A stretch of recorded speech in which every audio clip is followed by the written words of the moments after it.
Hello mga kabibig! Welcome back sa bagong YouTube channel. Ito ang pinakamaingay ng YouTuber sa balat ng YouTube. Ako si Kabibig, maglebag-lebag na tang with evidence na ko po. May nakita akong video ba ni Boss Mill.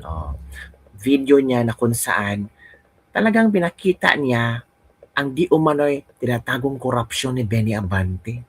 Ang di umano'y tinatagong flood control anomalies sa distrito ni Benny Abante. Hala, totoo kaya ito, kabibig? Parang hindi ako maniniwala kay Benny Abante sa ginagawa o ito ang nangyari sa kanyang distrito, knowing Benny Abante may takot sa Diyos, hindi corrupt, at talagang sabi niya, yung kinokonek siya sa 18 sa maleta, sabi niya it's a false accusations. So kung ako ay isang pastor at the same time kongresista, parang parang natatakot akong gumalaw ng pera ng taong bayan. Pero mga kabibig, ang tanong, bakit merong video ni Boss Mil na pinapakita ang mga proyekto sa distrito ni Benny Abante na para yatang, ewan ko, ito ba isang tinatawag na flood control projects na tapos na ba ito or hindi? Or may plano bang tapusin? Or may budget pa ba?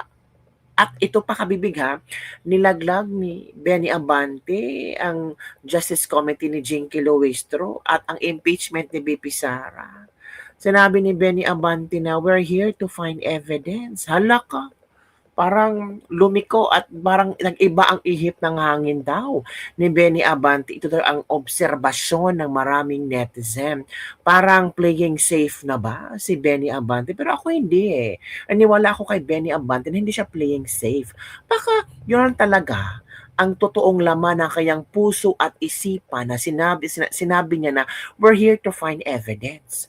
Kasi mahuli mo talaga ang isang tao kung magpapa-interview sa media because it's more on grandstanding. Hala ka. O eto, kabibig ha, panoorin muna natin si Boss Mill kung ano ang kanyang nakita. Naku po, grabe si Boss Mill naman. Ito, video ito ni Boss Mill. Ewan ko, flood control sa distrito ni Kong Atras Abante. Kita yung kabibig. Mambabatas ka na inihalal ng mga kadistrito mo. Nahalal ba? O para appointed ng COMELEC? Nagtatanong lang po. Anyways, kung may panawagan po ang mga kababayan mo sa 6th District ng Manila, malakas ka man daw sa taas. Pwede ba daw gamitin mo ang connection mo sa mga flood control ninyo sa 6th District? Pinuntahan namin ang dalawang lugar mo na binabaha sa Estero de Paco, Manila City. Pwede ba daw magawaan ng paraan? Pumping station sa lugar na di gumagana. Ang dumi ng tubig, may mga basura, yung ibang parte, may sira na. Umabot mo dito yung tubig Dito. Yan. Umabot yan ng tubig. Nakita nila may burak pa. 14 days daw bago maayos. Punta tayo sa kabilang creek na may pumping station flood mitigation project sa Estero de San Miguel, katulad din ng una. Hindi po namin alam kasi konting lang nagbabaa pa din. Nung isang gabi, nandito lang. Ayan o, ayan. Sana daw magawaan ng paraan kung gaano nakaingay sa mga Duterte, sana ganun din daw sa flood control. Mambabatas ka na inihalal ng mga kadistrito mo. Nahalal ba? O para appointed ng COMELEC? Nagtatanong lang po. Anyways, kung may panawagan po ang mga kababayan mo sa 6th District ng Manila, malakas ka man daw sa taas. Pwede ba daw gamitin mo ang connection mo sa mga flood control ninyo sa 6th District? Pinuntahan namin ang dalawang lugar mo na binabaha sa Estero de Paco, Manila City. Pwede ba daw magawaan ng paraan? Pumping station sa lugar na di gumagana. Ang dumi ng tubig, may mga basura, yung ibang parte, may sira na. Umabot mo dito yung tubig Dito. Yan. Umabot yan ng tubig. Nakita nila may burak pa. 14 days daw bago maayos. Punta tayo sa kabilang creek na may pumping station flood mitigation project sa Estero de San Miguel, katulad din ng una. Hindi po namin alam kasi konting nagbabaa pa din. Nung isang gabi, nandito lang. Ayan o, ayan. Sana daw magawaan ng paraan kung gaano nakaingay sa mga Duterte, sana ganun din daw sa flood control. Hala ka. Naku po, iyan na ang sinasabi natin. iniisa-isa na ng mga people ang mga proyekto ng ating mga kongresista, di ba? Yung proyekto ni Benny Abante. Ito naman ang komento ng ating mga netizen. Mga last term na kasi nila yan, kaya mas gusto nilang magmaleta kasi sahod na lang from Al Rais. Paldo Cabos from Chona Buta Lead. From Jose Roy Trinidad, talo ang serbisyo, mas mabuti pa dyan magbalik sa misyon sa Panginoon, Diyos. Huwag na politika, dapat sa kayo bumalik pagka pastor simbahan ulit. Ang mga magtur salita ng Diyos, umaabante na lang dapat sa simbahan ng Baptist Pastor yan. Multong proyekto, tas panay kahols mga Duterte, porya gaba na lang, oy. Pumping naghalaga ng 3.5 billion. Ay talaga? Natalo nga yan, sabi ni Rez Salvacion. Hindi na maaasikaso kasi busy sa impeachment, wala siyang pakialam sa 6th District. Importante may maleta from Nola M. Roger. Walang paki si Abante, sa diretsyo niya, hindi kasi nanalo sa boto doon lang sa COMELEC nanalo. Tanong lang, hindi na, kaya nahati ang maleta? Paldo-paldo, buwaya. Pastor sa 10% hindi salita ng Diyos. That's why ang natutunan ay malamang na magnanakaw. Uy, grabe naman kayo kay Pastor Abante. Di ba? Huwag kayong ganyan sa kanya. 'Di ba?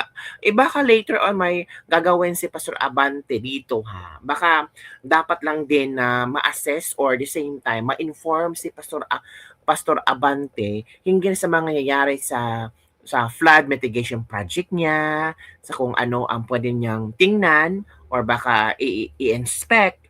Kasi sinabi dito 14 days daw na aayusin. Parang inaayos na ba? O baka inaayos na, kabibig? Kayo talaga. Hintayin natin, kabibig, baka may update dito na inayos ni Pastor Abante. Project yan pera ng taong bayan yan. Dapat talaga may pakinabang ang taong bayan. Dapat talaga makikita ng taong bayan ng mga binabayarang tax nila ay nagamit sa insakto, 'di ba? Bilyones, milyones ang mga halaga ng mga proyektong ito. So dapat maganda, dapat effective, dapat consistent. Ay, ano ba naman pag-pronounce ko, mali na naman. Dapat talaga bigyan natin ng magandang proyekto ang ating mga kababayan.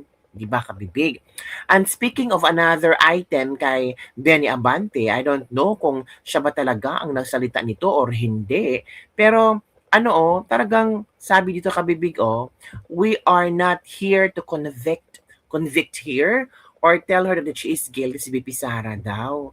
Ang sinabi ni Benny Abante, we're here to gather evidence or naghanap sila ng ebidensya. Nakapuro na ng impeachment ang ginagawa ng mga kongresista, no? We're just there to find evidence. Naniwala ako that the SALN is another point in which there might be a probable cause. Puro na lang probable cause, pero sabi nyo may substance yung mga impeachment ground na yan. Di ba? Ay, naku, Sara, again, reminding everyone that controversy sells headlines. You are there to prove the evidence is presented, not to find one. One day, God will judge you dead. You're dead, Pastor. Finding evidence, yung 18 soldiers, maraming evidence. Whether VP Sara attends your hearing or not, you should be able to establish probable cause. If needed, you got your own evidence strong enough to establish one.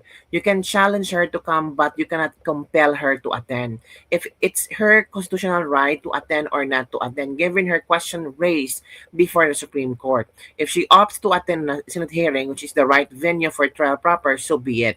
You just need to respect that. Ito pa, kabibig, ha, ibang pang mga drama ni Abante. Ito po, I don't think she, Vice President Sara Duterte, I do not want her to become president. If we believe that the former president is quite bad, she is worse. Uy, grabe si Abante makapag-describe kay BP Sara. She is worse. How do you describe yourself, Benny Abante, as a congressman? Nakita nga namin sa video ni Boss Mil, yung mga proyekto mo dyan. So, with your projects in your district, how do you describe yourself as a congressman? Ito pa. In my honest opinion dyan, nakita ninyo na umiyak pa si Madriaga. Buti ka kung parang crocodile tears lang ang ginawa niya, pero talagang umiyak siya ng husto. So, bali, nadadala. So, it means, sa pag-iyak ni Madriaga, parang naniniwala na si Benny Abante na Madriaga is telling the truth, nothing but the truth. Hala ka mga kabibig, iba na. So, sa iyakan na pala mananalo or mapapaniwala mo ang isang tao. Naku po. Pinagmamasdan ko yung kanyang emotional appeal.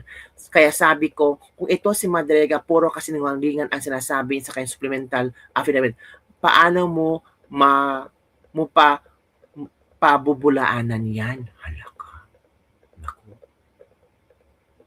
Yun kabibig. Yun ang mga latest trending news natin pag-usap-usapan. So, yung kay Benny Abante, mga mitigation, yung mga flood control project niya, sana mabigyan ng solusyon. Sayang naman yung proyekto ni Benny Abante. Malaking tulong din yun sa distrito niya, ha? Labi na pagbabaha, malaking tulong ang kanyang proyekto. So, sana baka need lang ng maintenance, need lang talaga tingnan kung ano pang dapat i-improve. Diba, kabibig? So, wag puro impeachment.